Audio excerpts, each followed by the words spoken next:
Okay, here we have a 2011 BMW 750i. This is the F01, which would be the 750i, and of course the 750Li would be the F02. Now, one common problem is a very loud blower motor. And what I mean by a blower motor that's loud, well, it kind of makes a drumming noise, kind of an imbalance sound. And let's take a look at where the blower motor is on the vehicle. Now, this is the cavity that the blower motor sits in, and it has a filter there at the inlet of the blower motor, and it's made of this material right here, and it has a tendency to break up and just be ingested into the blower motor. Now, what's happened here is, you can see it's ground this material up nice and fine, and of course it's found its way into this cavity and into the cabin air filter, which we'll be changing also. Now, we're going to talk about how to remove this blower motor, but it's held with these Torx fasteners. Now, what happens is we have a combination of fasteners. The 25 Torx are the ones that I actually want to take off to remove this top electrical cover, and of course make sure you disconnect the battery. Anytime you're working on a vehicle with an electrical system involved, it's a good idea to disconnect the battery, especially on a BMW.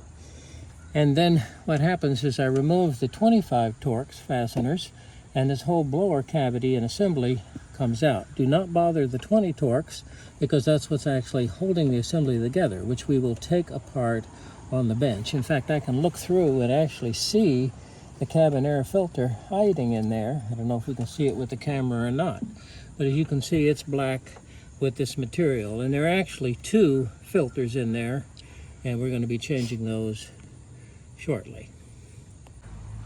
Now, this is the blower assembly cover, and here I see my 25 Torx fasteners. You don't need to take them all the way off. You just need to lift them up there so that their threads disengage the lower housing. And obviously when they chose this filter material, they chose it poorly, and as you can see, it breaks up and just is ingested there in the blower motor. Now, you can replace this cover. That works very nice. Some people fabricate their own filter. I believe on this one we're just going to completely blast this clean and away and just leave it open. And of course, obviously, leaves, pine needles, debris, whatever is going to get in the area there in the windshield wiper well, may find its way in there. So it would be nice to go ahead and replace this assembly. It doesn't cost very much online. You get a nice fresh filter media. Hopefully they chose a little better material that doesn't deteriorate quite so badly. And as you can see, this is just breaking up. Goes right there into the squirrel cage blower, and then it's on its way there to the cabin air filters. Now, you're probably saying, well, this doesn't look like it's going to cause too much of an imbalance. Yes, but when you look at the leaves and the debris, it's not evenly distributed and has a tendency to cause a problem. Okay, here we see the actual squirrel cage blower motor, and normally when you buy a BMW blower motor, you're also going to go ahead and get, I guess they're calling this the amplifier, but this is actually the power transistor that controls the current flow here to the blower motor. And obviously I'm going to have to disassemble this housing to completely get at the blower motor. Okay, now here we see the blower motor from our 750i, and the bearing's a little tight. Don't really seem to have any excessive axial or radial play. Now, one of the problems is I got a lot of debris on these blower vanes themselves. And so what I'd like to do is I'm going to go ahead and try and wash this there in our solvent, we use for automatic transmission parts, try to keep the material out of the motor. I'm trying to kind of analyze the brush condition right there of the motor. But like I say, the motor seems to be working real well. So just makes a drumming noise when it's running. So bearing is good. This was actually filled with leaf debris. I have another static picture of that. And then of course these were all caked up with material. I was trying to clean it there in the housing, but hey, just take it out and do it right. Okay, here what I've done is I've carefully washed the debris from the vanes of the blower, and Well, I tried to lubricate the bearing. This bearing is not pretty hard to lubricate it, and obviously I got a considerable amount of brush wear. Wouldn't hurt to replace this, but we're not gonna. And I think we got a lot of the debris out of the way here, so I got a relatively well balanced fan. And I noticed I do have balance weights. There's a little balance weight right there. Another little balance weight. No, that's the same one. One balance weight. And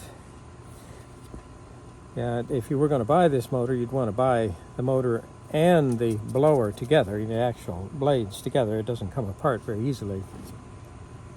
And there, we just get that online. So I think we have some brush life left, and did an attempt at lubricating this upper bearing, but like I say, it's not really excessive radial or axial play, so it's in relatively good condition. Go ahead and put it back together and put it in the vehicle. Okay, here we're going to go ahead and put our motor back in the housing, and of course you can see our mounting insulators here. Try and insulate the sound of the motor from the rest of the vehicle. So I'm going to carefully set this down in here and put this back together. Of course, obviously here's where my harness is going to come through and plug into the amplifier, and then I'm going to go ahead and put the upper portion together. Okay, here we put this back together, and these final clips, I just used a little bit of the silicone lubricant, and I lubricate the threads of my Torx fasteners, and don't over torque these. And of course, what size is this one right here? This is a 20.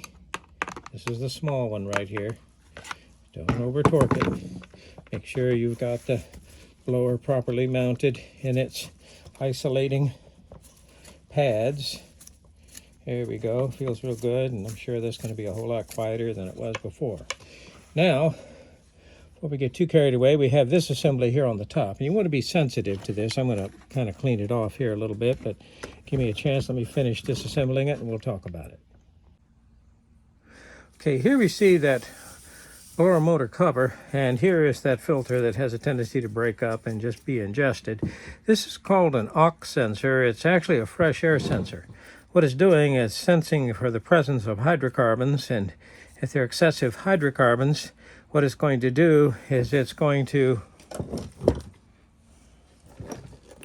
open my recirc doors right here and draw in air from outside. Yep, here, how's that? There we go. It's going to draw in air from outside. And obviously, if I sense a lot of hydrocarbon vapor, well, then what I'm going to do is open my recirc door. Here would be the fresh air door. These are the recirculation doors, and I'll draw in air from inside the passenger compartment. Now, actually, BMW, with the help of this aux sensor, can do that automatically for you. If you don't like that, then you can force it to either take in fresh air or recirculate manually. All right, so here we go. We're about ready to put this back together. One of the things you want to be careful of is be sure and thread your Torx fasteners back in so they don't fall out. And as you can see, I got a combination of 20 and what's my other size right there? 20 and 25. And let's see. Yeah, I think that's 25. Sometimes you confuse a 25 and a 27 because they'll both fit, but it looks like 20 and 25. All right, so I'm ready to put this back together. And actually, when I put this together, I'm actually going to put all of this together and lower it down into the housing. But before I do that, though, I want to go ahead and replace the cabin air filters. And let's take a look at those. I get a box of them here. And let's see, I'd like the activated charcoal type. Looks like this is probably what I have. Yep, activated charcoal type. There'll be two of them. This actually is installed from inside the vehicle, and this has nothing to do with this blower assembly. The only reason why I took this apart was because of obviously the imbalance and the noise. But this is accessed from inside the vehicle, and we'll take a look at that in just a moment. Okay, here we're looking at the passenger bolster airbag, and you're going to need to disconnect this. Now, when you disconnect the airbag, you'll notice there's a shorting bar that comes up and shorts these two terminals together, and this is to help protect you. Remember, that is an explosive. And when I say explosive, you know, I'd compare it to a shotgun shell. I mean, you can safely handle a shotgun shell, can't you? But you know, if you smack the primer real good, boom, she's going off. And here on this, what happens is I have to lift this plastic piece right here. Just lift it up gently. Once you do, this will release the connector and allow it to pull out. Be gentle doing this, because I certainly don't want to damage that.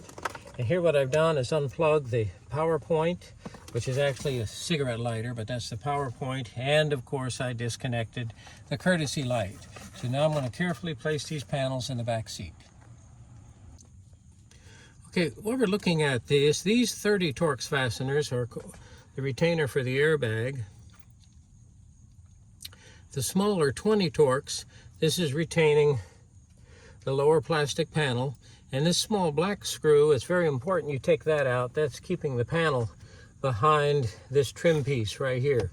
All 5 screws need to be carefully removed. And now what I've done is I've gained access to the lower housing. Now, as I drop out the cabin air filters, there may be a considerable amount of debris, so be prepared for that. Obviously, I'm going to catch what I can with these floor covers, and then I'll vacuum up the rest. So let's go ahead and take off this cover.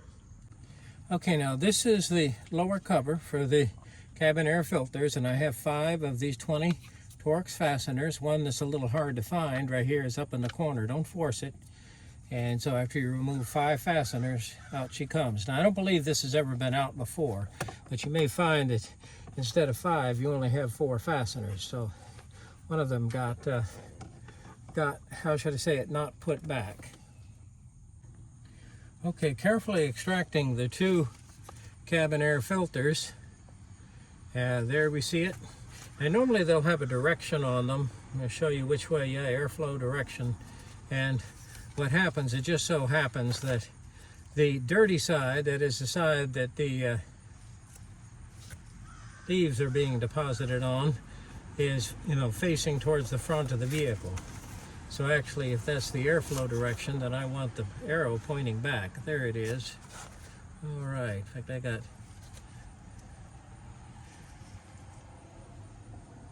this one. Looks like the airflow might have been backwards because I got leaves on this side, but no mind. All right, let's go ahead and clean up our mess and get our new ones. Okay, now what happens is we look through the blower cavity right here. We see where the 2 cabin air filters are, and as you can see that the air is going to strike the cabin air filters on the side facing forward. Of course, obviously, you know, removing the lower housing assembly has nothing to do with replacing the cabin air filters. We knew that we were going to have a lot of debris in the cabin air filter. That's why we opted to go ahead and replace them. So here we go. All right, so let's get in there and put those cabin air filters in. Okay, here's our new cabin air filters, and as you can see, the direction of airflow. And the idea, if that's the direction of airflow, I want this side here facing towards the front of the vehicle. There we go, and this is the activated charcoal cabin air filter. The idea is the activated charcoal is going to help absorb some of the hydrocarbon compounds, gasoline, motor oil, vapor, etc., exhaust smell, and help improve the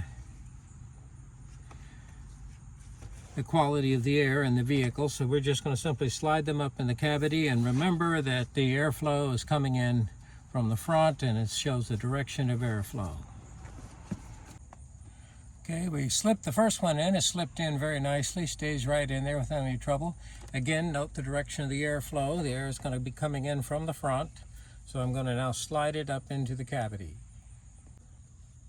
Okay, here we see the lower cover for our cabin air filters.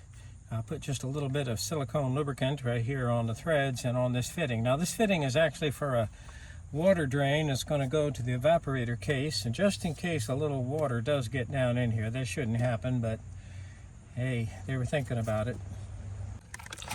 Okay, here we see the cavity, and this is the cover that we actually had removed, and here are the Torx fasteners right there, 4 of them.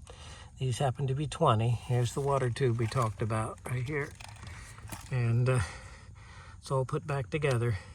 And of course, as you can see some daylight in there where it's coming in from under the hood. Okay, all right. So we got a little bit of a mess here. We'll vacuum that up carefully and go ahead and put our panels back. Okay, now what we've done is that we've attached here this lower housing.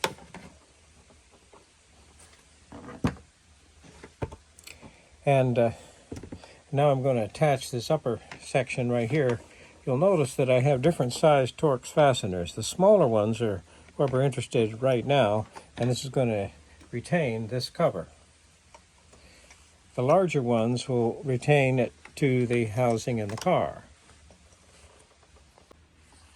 Okay, so we have our recirculation doors here nicely attached to the top of the blower housing. And again, we mentioned this uses the 20 Torx. This larger 25 Torx are going to be what's used to hold this housing down within the vehicle. Okay, here we see the electrical connector for the blower motor. This is its amplifier, and you can see it's held with 2 of the smaller 20 Torx fasteners. And normally if I replace the blower motor, they usually like to sell this with it. Now you can argue whether you really need it or not, but hey, it's up to you. And then here we have the harness coming up. Now here's where it's actually going to plug in to the harness in the vehicle, and then I have the harness for the recirc doors plugs in over on this side. And by the way, this was the position of the recirc doors, and it's probably a good idea. You don't try and force them, but you shouldn't have to reposition them. And these fasteners here, I left them in position. In fact, I'm going to loosen them a little bit, but this is what I'm going to use to actually hold down this assembly within the cavity. Now, if you wanted to thread these all the way out and remove them, you certainly could. I think what the idea was at the factory was that these were backed off in such a way as they could be easily set down on the vehicle, and then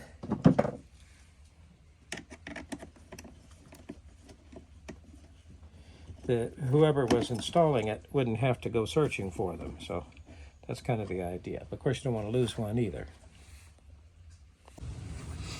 Okay, here I'm getting ready to lower the blower motor down into this housing. Now, the reason why there's water in here is we've had a thunderstorm. Got a little water in. I think we're supposed to have a little drain right there. I'm going to wipe it out as best I can. And I'm going to go ahead and lower our blower assembly in there. Now, the idea is this is going to slide over a rail there on the blower cavity, so it should provide a relatively airtight seal. And of course, we want to make sure our wires are up out of the way and in their effective retainers. Here we can see the inside fuse relay block. Here's one of the main battery wires, and of course, obviously the battery is disconnected. You always want to disconnect the battery if we're doing something like this. Okay, here we're ready to install the assembled blower motor assembly. Here, this needs to slide onto that flange there to provide a tight seal for the inside air duct. Here are my 20 Torx fasteners. Notice I've lifted them up, and I'm ready with my tool. This will set very down right in the housing, and I'll just simply run these 4 fasteners in, and that will retain it. And then we'll, of course, plug in our electrical connectors for the recirc door and, of course, the blower. Okay, here we've carefully lined up our blower cavity there with the inside duct, slid it on without any problem. And here we see the other side, and here we see our 20 Torx fasteners. We have 4 of them, so we're going to gently run them down. Okay, we've carefully run our Torx fasteners down. Now, mustn't forget, here we have the electrical connector for the blower motor, and it should just kind of line up and just slide right together. Okay, here we see the electrical connector for the blower motor. Here's the electrical connector for the recirc doors. And now we're ready to put our cover back on. Okay, here we see the aux sensor. Don't forget to plug this on. Now I just simply have 4 of these 20 Torx fasteners that holding this in, and of course what happens is they're designed so there's a section where the threads hold them in position, but as I bring them down they get to the smooth part, and then the threads are available to then thread into the lower housing. A little bit of silicone lube just to lube them up, and now I just need to carefully place this back over the cover. Okay, BMW provided me this nice little port here to get to the Torx fastener in the back, and here I can come right through here to get to this one, no problem. And remember, you're going into plastic here. This is just a hand tool, and that's all you want to use. There are 4 of these Torx fasteners, and they're all just hand tight. Don't forget to plug your aux sensor in. Now I'm ready to lay this fuse relay center back up, and it's just retained into the back with these 2 pins, and I have a couple of Torx fasteners there in the front. So let's go ahead and do that now. Now, when you're removing this little, to say this is a fuse relay center is not really true. There is a couple of fuses and there's a series of relays in here, but this is really the only fastener holding it down. If you want to actually uncover this to get at the circuitry inside, you would remove this these fasteners here, but I didn't want to do that. I just peeled it up out of the way. So now we're ready to continue on. Okay, here we see this little hush panel going up underneath, and as you can see there's a nice little hinge type retainer there for me, and I've got my electrical connector for the power plug and for the courtesy light plugged in, and I'll wait and hook up the airbag connector over here in just a moment. Now this is a very important piece, and this actually needs to be removed first. This is actually the trim piece that's going here underneath the dash, and there's only one 20 Torx fastener holding it in position, and the actual retainer for the screw is actually part of this lower hush panel. Now what happens is, you can see the type of mechanism used to retain it.